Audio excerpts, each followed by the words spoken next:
Ano-ano nga ba, Doc, yung maaaring maging contributing factor, ano, aside nga po sa obesity, yung sa mga kinakain natin, ano yung pinaka maaaring makapag-trigger pa dito, ano?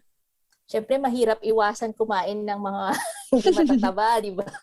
Guilty din ako dyan. Mahilig ako sa Yes. chicharon, mga ganyan. So, Oo. siyempre, ito, dahil magko-contribute ito sa pagkapal ng iyong ugat, so maaari magkaroon ka ng hypertension din dito. Maaari ka rin magka-diabetes sa pagkain mo ng mga matataas sa asukal, yung Mm. carbohydrates natin, di ba? So, talagang kailangan maganda din ang iyong exercise. So, dapat meron ka rin. Of course, no, yung mga ayaw uminom ng tubig. Napaka-importante Oo. po ang fluid intake. Pero tubig, no? Hindi po yung mga Hindi alcohol, mga hindi drinks, no? juice. Mga carbonated drinks natin, mga alcohol. Hindi po yan yung mga ina-advise natin pag sinabi natin increase fluid intake. Tubig Mm. po ito, ano? Oo. Gaano naman karami po, Dok, na tubig yung dapat nating inumin kung normal pa po yung function ng ating kidney, 'di ba? Kasi kapag may problema na, nalilimitahan na 'yan eh.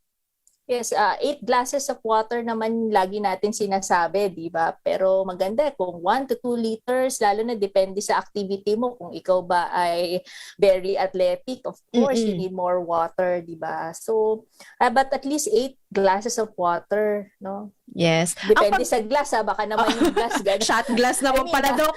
I mean the normal glass. Yes, ayan. So, sa pagkakaroon naman po ng frequent urinary tract infection, Doc, may factor ba yan para Mm. magkaroon ng problema sa kidney? Isa pa yan, no? Yung pagkakaroon ng UTI. Mm.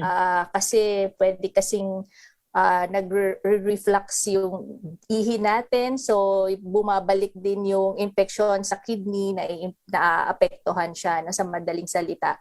No? So, kung lagi ka nagkakaroon ng ganon, maaaring lagi rin nagkakaroon ng infection yung iyong bato. Or yung mga may kidney stones, di ba? Pwede Oo. rin yan pagsimulan ng urinary tract infection. So, paano din ba nade-develop yung stones, no? Mm. Yung iba din, meron naman talagang iba, stone former, meron din yung iba sa mga diet, no?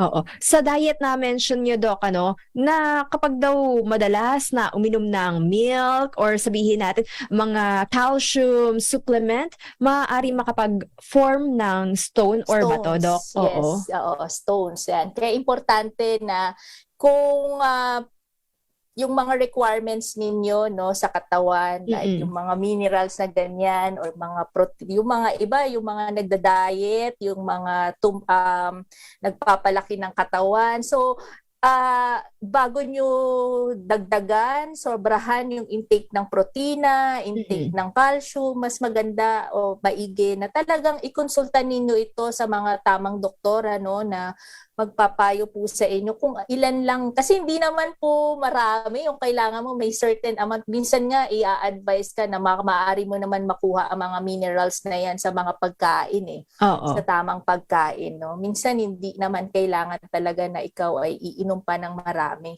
Yes. para i-supplement yung pangangailangan ng katawan. Alright. Pag-usapan natin, Doc, mga signs and symptoms ng sakit sa bato or bakit nga po ba mauuwi sa kidney transplant at bakit nga rin po ba mangangailangan tayo ng organ donation, ano, sa ating pagbabalik dito pa rin po sa programang Lunas sa DZRH at RH TV.